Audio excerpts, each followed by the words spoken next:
তৃণমূলের বড়সড় ভাঙন সাঁইথিয়া পৌরসভাতে। সাঁইথিয়া পৌরসভার 14টি কাউন্সিলরের মধ্যে চেয়ারম্যান সহ 14 জন পদত্যাগ করল বীরভূমের সিউড়িতে এসডিওর কাছে।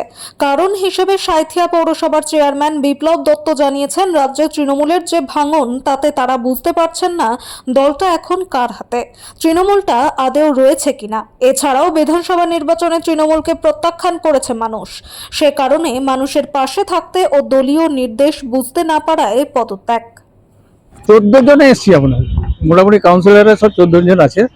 নিজের সিদ্ধান্ত নিয়ে এসছে। আমার জানা নেই, আমি কিন্তু আমার নিজের সিদ্ধান্ত নিয়ে এসছি। আমার শরীর এমনিতেই খারাপ আছে, আর দ্বিতীয়ত আমার স্ত্রী অসুস্থ, 15 বছর ধরে শয্যাশায়ী, আর ছোট বোনের আমার একটা ক্যান্সার ফর্ম। আমার মাইন্ডের এই জন্য আপনি তো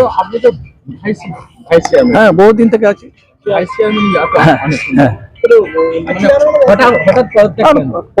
শরীরে দেখুন 72 ইয়ার্স হয়ে গেল, আর কত টাকা বলো না একসাথে বলতে পারবো না। আমি আজকে পদত্যাগ করলাম, চেয়ারম্যান এবং কাউন্সিলর দুটো পদ থেকেই। আর বাকি কাউন্সিলর যারা আছে তারা আসছে, তারাও সবাই দিয়ে দিচ্ছে। মোটামুটি আমি করলাম, আমি সবাইকে জানিয়ে করেছি।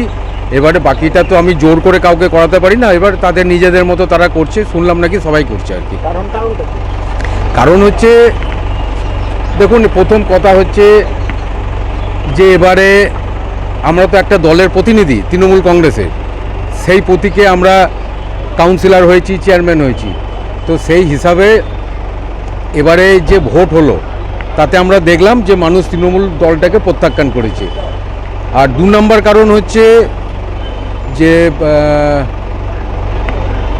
এখন যে দলের অবস্থা তাতে তো আর দলটাই খুঁজে পাচ্ছি না, মানে কোনটা আসল দল, এত দলের ভাঙাভাঙি।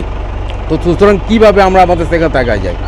তাই আমাদের এই দলীয় আমার সিদ্ধান্ত যে আমি এটা থেকে পদত্যাগ করছি, ব্যাস এইটুকু।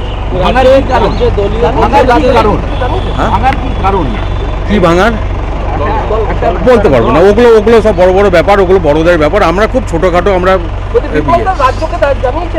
কি না না না আমি কাউকে যাইনি, এটা আমার পার্সোনাল, আমার ডিসিশন, আমি পার্সোনাল নিই।